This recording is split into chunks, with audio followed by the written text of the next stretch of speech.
आज का टॉपिक है गिरनार रिएजेंट। आज हम लोग गिरनार रिएजेंट के बारे में जानेंगे।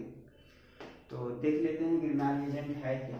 कहा जाता है alkyl magnesium halide is called Girnar reagent. मतलब अल्काइल मैग्नीशियम हैलाइड को क्या बोलते हैं? गिरनार रिएजेंट बोलते हैं। अल्काइल मैग्नीशियम हैलाइड को क्या बोलते हैं? गिरनार रिएजेंट। यहाँ R बराबर आप मिथाइल ले सकते हैं या इथाइल ले सकते हैं। हाँ, कभी कभी फिनाइल भी लिया जाता है। R के जगह पे हम लोग फिनाइल को भी ले सकते हैं और X की जगह पे फ्लोरीन भी ले सकते हैं, ब्रोमीन भी, आयोडीन भी। जनरली फ्लोरीन को नहीं लिया जाता है क्योंकि फ्लोरीन लेस रिएक्टिव होता है, ठीक है ना, इसलिए यहाँ फ्लोरीन को नहीं लेंगे। अब हम लोग पढ़ने वाले हैं synthesis of Grignard reagent. Synthesis of Grignard reagent. Grignard reagent के क्या पढ़ने वाले हैं? सिंथेसिस के बारे में। मतलब ग्रिग्नार रिएजेंट को कैसे बनाया जाता है उसके बारे में हम लोग को जानना है। तो यदि हमें जीआर को बनाना है, जीआर का मतलब ग्रिग्नार रिएजेंट को बनाना है, तो उसके लिए हमें अल्काइल हैलाइड को लेना पड़ता है। किसको लेना पड़ता है? अल्काइल हैलाइड को। और इसका रिएक्शन मैग्नीशियम के साथ कराया जाता है, वो भी ड्राई ईथर के प्रेजेंस में। किसके प्रेजेंस में? ड्राई ईथर के प्रेजेंस में। तब जाके बनता है ग्रिग्नार रिएजेंट। तब जाकर क्या बनता है? ग्रिग्नार रिएजेंट बनता है। कैसे बना है तो देखिए, मैग्नीशियम डाइवैलेंट होता है, आप लोग जानते होंगे। डाइवैलेंट का मतलब जो दो बॉन्ड बनाए, इसलिए मैग्नीशियम इन दोनों के बीच में आ जाता है। ये डाइवैलेंट होता है, इसलिए मैग्नीशियम R और X के बीच में आ जाता है और क्या बना लेता है? ग्रिग्नार रिएजेंट बना लेता है। हाँ, एक सवाल यहाँ से पूछता है कि ग्रिग्नार रिएजेंट के प्रिपरेशन में हम लोग ड्राई ईथर को क्यों लेते हैं? मॉइस्चर ईथर को भी तो लिया जा सकता था। तो देखिए, मॉइस्चर ईथर में वाटर होता है। मॉइस्चर ईथर में क्या होता है? वाटर होता है। तो वाटर मैग्नीशियम के साथ रिएक्ट करके, या आप बोल सकते हैं मैग्नीशियम वाटर के साथ रिएक्ट करके क्या बनाता है? Magnesium hydroxide. तो यदि हम मॉइस्चर ईथर लेते, वो मैग्नीशियम के साथ रिएक्ट करके क्या बना लेता? मैग्नीशियम हाइड्रोक्साइड बना लेता। और हम मैग्नीशियम किस लिए लिए थे? ग्रिग्नार रिएजेंट को बनाने के लिए। तो मैग्नीशियम कंटेनर में रहेगा तब न जाकर ग्रिग्नार रिएजेंट बनेगा। इसलिए हम लोग मॉइस्चर ईथर को नहीं लेते हैं। किसको लेते हैं? ड्राई ईथर को लेते हैं। ड्राई ईथर का मतलब वैसे ईथर जिसमें वाटर नहीं हो। क्लियर समझ में आया? मॉइस्चर ईथर क्यों नहीं लेते हैं? क्योंकि मॉइस्चर ईथर में वाटर होगा, वो मैग्नीशियम के साथ रिएक्ट करके मैग्नीशियम हाइड्रोक्साइड बना लेगा। जिस काम के लिए मैग्नीशियम लिया गया था वो काम पूरा नहीं हो पाएगा। अब इसी आधार पर कुछ हम रिएक्शन करा दे रहे हैं।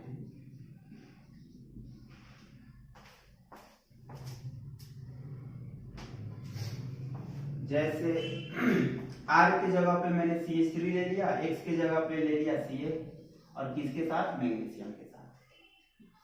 और किसके प्रेजेंस में? ड्राई ईथर के प्रेजेंस में। यहाँ ड्राई ईथर कैटालिस्ट के जैसा बिहेव करता है। और कैटालिस्ट के मतलब जानते होंगे आप लोग, जो रेट ऑफ रिएक्शन को बढ़ाने का काम करे। कैटालिस्ट रिएक्शन में इन्वॉल्व नहीं होता है, बिना रिएक्शन में इन्वॉल्व हुए रेट ऑफ रिएक्शन को बढ़ा देता है। तो यहाँ ड्राई ईथर ले लीजिएगा तो हूबहू ऊपर जैसा रिएक्शन होगा। यहाँ भी मैग्नीशियम इन दोनों के बीच आ जाएगा और क्या बना लेगा? मिथाइल मैग्नीशियम क्लोराइड, ठीक है ना। तो इस प्रकार बहुत सारे एग्जांपल ले सकते हैं। R की जगह पे इथाइल ले लीजिए, X की जगह पे ब्रोमीन ले लीजिए, या X की जगह पे आयोडीन भी ले सकते हैं। तो सिमिलर रिएक्शन यहाँ पे होगा, ठीक है ना। हाँ, R की जगह पे हम लोग फिनाइल भी ले सकते हैं। जैसे सेकेंड एग्जाम्पल एक और दे रहे हैं, जैसे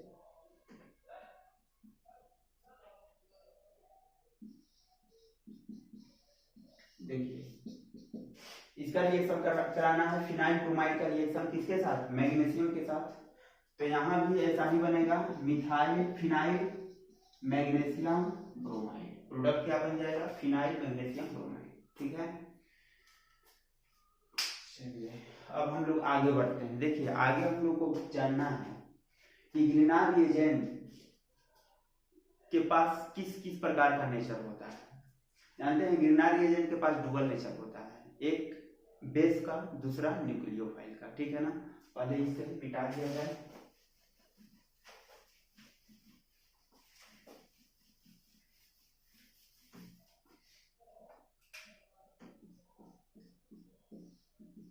गिरगिनार रिएजेंट के पास डुअल नेचर होता है, एक बेस का और दूसरा न्यूक्लियोफाइल का। बेस का मतलब सब कोई जानता है, जो लोन पेयर डोनेट करे उसको बेस वाला स्पीशीज होता है जो लोन पेयर डोनेट करता हो। और न्यूक्लियोफाइल का भी डिफिनीशन ऐसा ही होता है, क्योंकि न्यूक्लियोफाइल भी लोन पेयर डोनेट करता है। अब सवाल ये है कि दोनों में फर्क क्या है। बेस भी लोन पेयर डोनेट करता है, न्यूक्लियोफाइल भी लोन पेयर डोनेट करता है, लेकिन कुछ ना कुछ तो फर्क होगा। फर्क ये है कि बेस जब भी अपना लोन पेयर डोनेट करेगा H+ को करेगा। बेस जब भी अपना लोन पेयर डोनेट करेगा किसको? H+ को करेगा, और H+ एसिडिक होनी चाहिए, ये एसिडिक हाइड्रोजन होनी चाहिए। और न्यूक्लियोफाइल लोन पेयर अपना डोनेट किसको करता है? तो H+ को छोड़कर, मतलब एसिडिक हाइड्रोजन को छोड़कर। अदर जितने भी एलिमेंट है सबको अपना लोन पेयर डोनेट कर सकता है। तो यही फर्क है बेस और न्यूक्लियोफाइल में। तो गिरगिनार रिएजेंट के पास डुअल नेचर होता है, बेस का भी न्यूक्लियोफाइल का भी, मतलब ये बेस के जैसा भी बिहेव करेगा, न्यूक्लियोफाइल के जैसा भी बिहेव करेगा। एक और बात,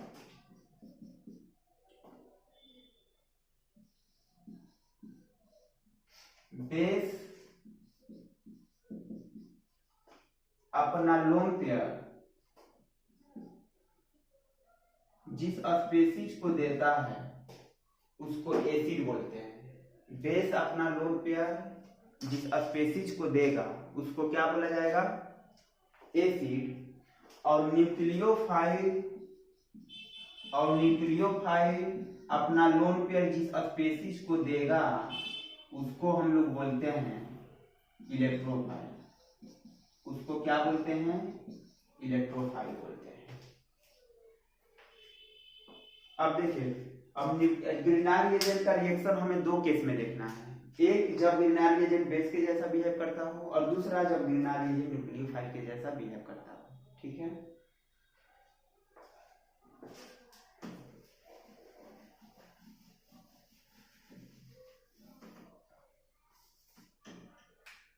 हेडिंग होगा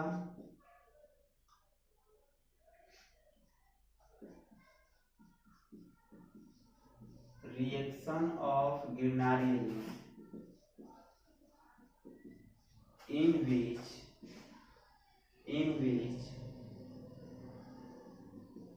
it act as base। अब हमें गिरगिनार रिएजेंट का रिएक्शन देखना है जब ये बेस की तरह बिहेव करे। ठीक है ना, बेस के बारे में बता ही चुके हैं। बेस वह स्पीशीज होता है जो एसिडिक हाइड्रोजन को अपना लोन पेयर देता है। हाँ, एसिडिक हाइड्रोजन को पहचानने का यहाँ हम तरीका भी बताएंगे कि हम लोग कैसे पहचानेंगे कि कौन हाइड्रोजन एसिडिक होगा और कौन नहीं होगा, उसका भी एक तरीका है। और आप लोग ऐसे याद कर लीजिएगा, जैसे ट्री टाइप का है कंस नाक, हम ऐसे ही याद किए हैं कंस नाक, और इसमें एक्स भी है। सबका एक मीनिंग है अपना अपना। एक्स का मतलब हाइड्रोजन होता है, एक्स का मतलब क्या होता है? हाइड्रोजन होता है। और सी का मतलब ट्रिपल बॉन्डेड कार्बन होता है। सी का मतलब ट्रिपल बॉन्डेड कार्बन, ना डबल बॉन्डेड ना सिंगल बॉन्डेड। ओ का मतलब ऑक्सीजन होता है। ओ का मतलब क्या होगा? ऑक्सीजन होगा। और यहाँ एन का मतलब नाइट्रोजन हो जाएगा। एन का मतलब नाइट्रोजन। एस का मतलब सल्फर। एस का मतलब क्या हो जाएगा? सल्फर हो जाएगा। और इस एन का मतलब हो जाएगा नाइट्रो अल्केन। नाइट्रो अल्केन हो जाएगा। और इस ए का मतलब हो जाएगा एक्टिव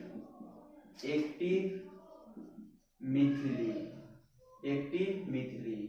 और ये क्यू का मतलब क्वेसी एरोमेटिक। ठीक है ना, यानी इतना प्रकार के एटम से यदि हाइड्रोजन जुड़ा हो उस हाइड्रोजन को क्या बोलेंगे? एसिडिक हाइड्रोजन बोलेंगे। इतने तरह के एटम से अगर कोई हाइड्रोजन जुड़ा हो उस हाइड्रोजन को हम लोग एसिडिक हाइड्रोजन बोलेंगे। अब रिएक्शन की ओर मूव करते हैं। जैसे मैंने CH3 Mg Br दे दिया और इसका रिएक्शन हमें कराना है HF के साथ। किसके साथ कराना है? HF के साथ। हमें प्रोडक्ट बनाना है, ठीक है ना। तो प्रोडक्ट बनाने से पहले हमें ये डिसाइड करना होगा कि ये गिरनार एजेंट किसके जैसा बिहेव करेगा, बेस के जैसा बिहेव करेगा कि न्यूक्लियोफाइल के जैसा बिहेव करेगा। तो ये डिपेंड करता है सामने वाले कंपाउंड पे। अगर सामने वाले कंपाउंड एसिड होंगे तो ये बेस की जैसा बिहेव करेगा, यदि सामने वाले कंपाउंड इलेक्ट्रोफाइल होंगे तो ये न्यूक्लियोफाइल के जैसा बिहेव करेगा, ठीक है ना। एक बार फिर सुनिएगा, हमें तो प्रोडक्ट बनाना है, लेकिन प्रोडक्ट बनाने से पहले हमें ये डिसाइड करना पड़ेगा ये गिरनार ये न्यूक्लियोफाइल जैसा बिहेव करेगा कि बेस जैसा बिहेव करेगा। तो ये चीज डिपेंड करता है सामने वाले कंपाउंड पे। यदि सामने वाले कंपाउंड एसिड होगा तो बेस जैसा बिहेव करेगा, यदि सामने वाले कंपाउंड इलेक्ट्रोफाइल होगा तो ये न्यूक्लियोफाइल जैसा बिहेव करेगा। अब सवाल आता है हम कैसे पहचानेंगे कि कौन एसिड है कौन इलेक्ट्रोफाइल है? तो इसका भी पहचानने का तरीका है। एसिड में एसिडिक हाइड्रोजन होते हैं। एसिड में क्या होते हैं? एसिडिक हाइड्रोजन होते हैं। अगर जिसमें एसिडिक हाइड्रोजन दिखाई नहीं दे तो कैसा बिहेव करेगा? इलेक्ट्रोफाइल जैसा बिहेव करेगा, ठीक है ना। तो यहाँ पे देखिएगा HF में H किससे जुड़ा हुआ है? हाइड्रोजन से जुड़ा हुआ है, मतलब ये हाइड्रोजन एसिडिक हाइड्रोजन है। और जब एसिडिक हाइड्रोजन है मतलब ये कंपाउंड कैसा हो गया? एसिड हो गया। और जब ये कंपाउंड एसिड हो गया तो ये गिरनार एजेंट किसके जैसा बिहेव करेगा? बेस के जैसा। तो जब बेस के जैसा बिहेव करेगा, क्या इसको ऐसे लिख सकते हैं, इस पे एक निगेटिव चार्ज होगा, इस पे एक पॉजिटिव चार्ज होगा। कैसे? यहाँ पे देखिएगा हम समझा रहे हैं। जैसे CH3 है, Mg है और Br। मैग्नीशियम पे कितना चार्ज होता है? +2। और किसी भी कंपाउंड में जितना पॉजिटिव चार्ज उतना निगेटिव चार्ज। तो यहाँ एक माइनस आ जाएगा तो यहाँ भी तो एक माइनस होगा, तब तो जाके 2 माइनस होगा, ठीक है ना।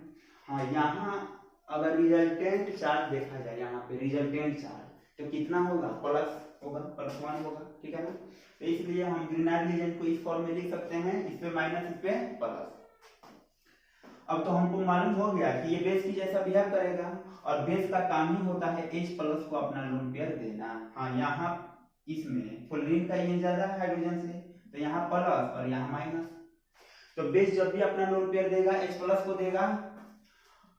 और केमिस्ट्री में लोन पेयर देने का मतलब होता है बॉन्ड बनाना। केमिस्ट्री में लोन पेयर देने का मतलब क्या होता है? बॉन्ड बनाना।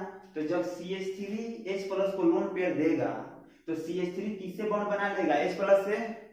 तो जब CH3 को एक H+ मिल जाएगा तो CH4 बना लेगा और बाकी जो बचे हुए हैं, बचे कौन है? MgBr और F-। तो ये आपस में कंबाइन करके क्या बना लेंगे? MgBr और F बना लेंगे। MgBr और F बना लेंगे, ठीक है ना। तो इस तरीका से हम लोग प्रोडक्ट को बनाएंगे। चलिए एक और एग्जांपल ले लेते हैं।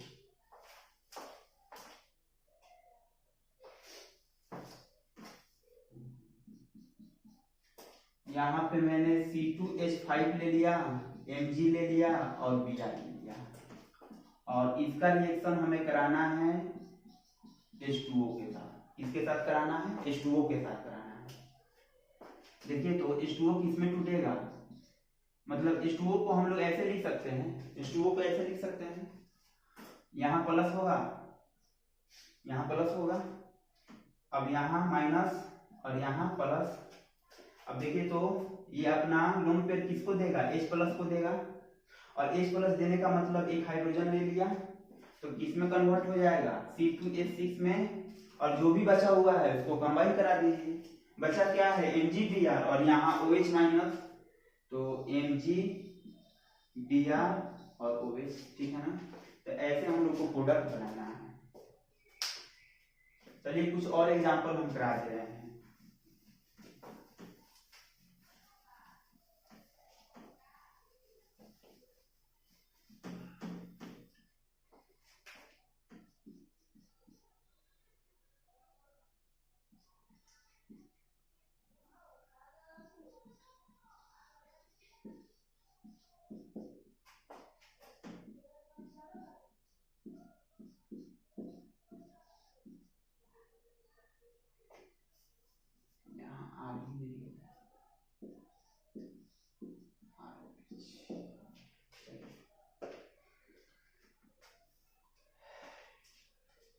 ये गिरनार एजेंट है, इसका रिएक्शन किसके साथ कराना है? अल्कोहल के साथ कराना है और हमें प्रोडक्ट बनाना है। तो पहले हमें यही पहचानना होगा कि ये बेस की जैसा बिहेव करेगा कि न्यूक्लियोफाइल के जैसा। तो डिपेंड करता है सामने वाले कंपाउंड पर। सामने वाले कंपाउंड में देखिए तो क्या ये हाइड्रोजन एसिडिक है, ऑक्सीजन से जुड़ा हुआ है। तो जब एसिडिक है मतलब ये एसिड के जैसा बिहेव करेगा, और ये किसके जैसा बिहेव करेगा? बेस के जैसा। यहाँ माइनस यहाँ प्लस, और ये क्या करेगा? अपना लोन पेयर किसको दे देगा? H प्लस को। और H प्लस को लोन पेयर देने का मतलब बॉन्ड बनाना, तो यहाँ बेंजीन बन जाएगा। और इसी तरह MgBr, और अब इधर से यहाँ बॉन्ड खाली होगा। जब H प्लस यहाँ से निकलेगा तो बॉन्ड यहाँ खाली होगा। अब ये जाएगा इधर से और Mg से अपना बॉन्ड बना लेगा। इधर से आएगा Mg से बॉन्ड बना लेगा, तो O हो जाएगा और R हो जाएगा, ठीक है ना। जहाँ से बॉन्ड खाली होगा उधर से ही तो Mg से जुड़ेगा, तो इस प्रकार MgBr और OR हो जाएगा। तो बहुत सारे एग्जाम्पल हो सकते हैं, जितना भी हम लिखवाए हुए थे, और वो सारे कंपाउंड यहाँ पे ले सकते हैं हम लोग। एक और करा दे रहे हैं, MgBr और C2H5SH, ठीक है। फिर वही कहानी, यहाँ माइनस यहाँ प्लस। देखिए तो यह हाइड्रोजन एसिडिक है, सल्फर से जुड़ा हुआ है, H प्लस को लोन पेयर देगा, फिर यहाँ बेंजीन बन जाएगा। और सिमिलर रिएक्शन जैसे ऊपर हो रहा है ठीक इसी प्रकार सब में होगा। और C2H5, चूंकि बॉन्ड यहाँ से खाली होगा और यहीं से जाकर मैग्नीशियम से जुड़ेगा, ठीक है ना। तो फाइनली हम लोगों ने गिरनार एजेंट का रिएक्शन देख लिया जब ये बेस की जैसा बिहेव करता है। अब हम लोग देखेंगे कि जब ये न्यूक्लियोफाइल के जैसा बिहेव करेगा तो वहां किस प्रकार के रिएक्शन होंगे, ठीक है ना। तो अब हम लोग का हेडिंग क्या होगा?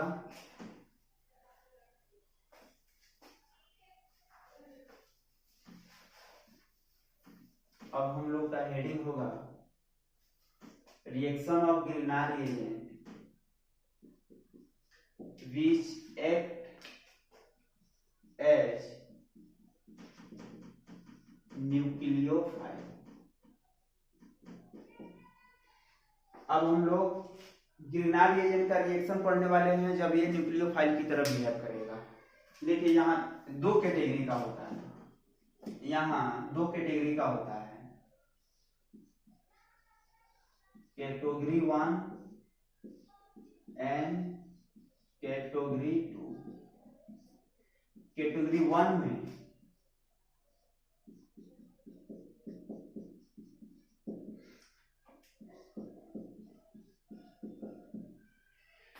1 में इलेक्ट्रोफाइल के रूप में हम लोग अल्डिहाइड ले सकते हैं, कीटोन ले सकते हैं, CO2 ले सकते हैं, साइनाइड ले सकते हैं, ठीक है ना, ETC, ये सारे कंपाउंड ले सकते हैं। और कैटेगरी 2 में हम लोग इलेक्ट्रोफाइल के रूप में सिर्फ हम लोग एसिड डेरिवेटिव को ही लेंगे, एसिड डेरिवेटिव।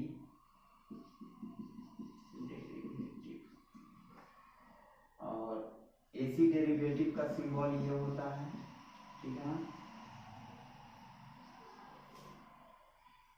और यहाँ X का मतलब हम लोग, यहाँ X का मतलब ये मत समझिए कि हाइड्रोजन ही है, यहाँ X का मतलब हाइड्रोजन तो हो ही सकते, एक काम करते हैं यहाँ Z रख दे रहे हैं। यहाँ Z का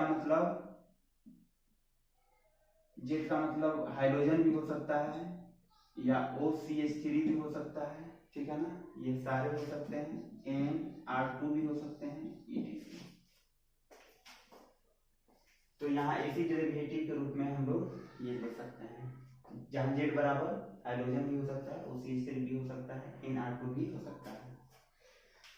एक और बात, कैटेगरी 1 में क्या है? कैटेगरी 1 में हम लोग को हाइड्रोलिसिस कराना पड़ता है, जबकि कैटेगरी 2 में हाइड्रोलिसिस कराने की जरूरत नहीं है। हालांकि जब इसका हम मैकेनिज्म बताएंगे तो वहां बता देंगे कि क्यों यहाँ हाइड्रोलिसिस कराने की जरूरत पड़ रही है, जबकि कैटेगरी 2 में हमें हाइड्रोलिसिस कराने की जरूरत नहीं पड़ रही है। समझ में आ रहा है ना। तो जब ग्रीनार रिएजेंट न्यूक्लियोफाइल जैसा बिहेव करेगा तो यहाँ दो कैटेगरी में रिएक्शन होंगे, ये फर्स्ट कैटेगरी हो जाएंगे, ये सेकेंड कैटेगरी हो जाएंगे। फर्स्ट कैटेगरी में इलेक्ट्रोफाइल के रूप में एल्डिहाइड, कीटोन, CO2, साइनाइड वगैरह ले सकते हैं और यहाँ हाइड्रोलिसिस कराना जरूरी है, जबकि कैटेगरी 2 में हाइड्रोलिसिस कराने की जरूरत नहीं है।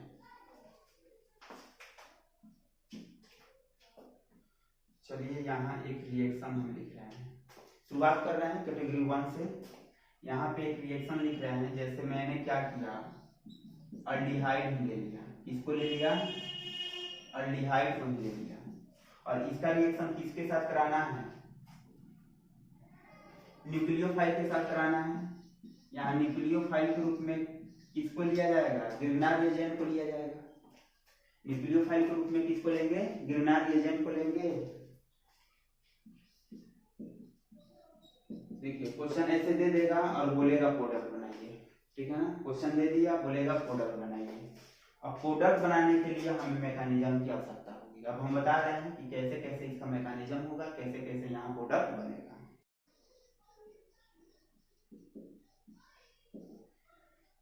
देखिए मैकेनिज्म में हम लोग क्या करते हैं, जनरली जो भी रिएक्टेंट दिया रहेगा, पहले रिएक्टेंट को उतारना है। मैकेनिज्म में हम लोग क्या करेंगे, जो भी रिएक्टेंट दिया हुआ है पहले हम लोग रिएक्टेंट को उतारेंगे, यानी फर्स्ट स्टेप में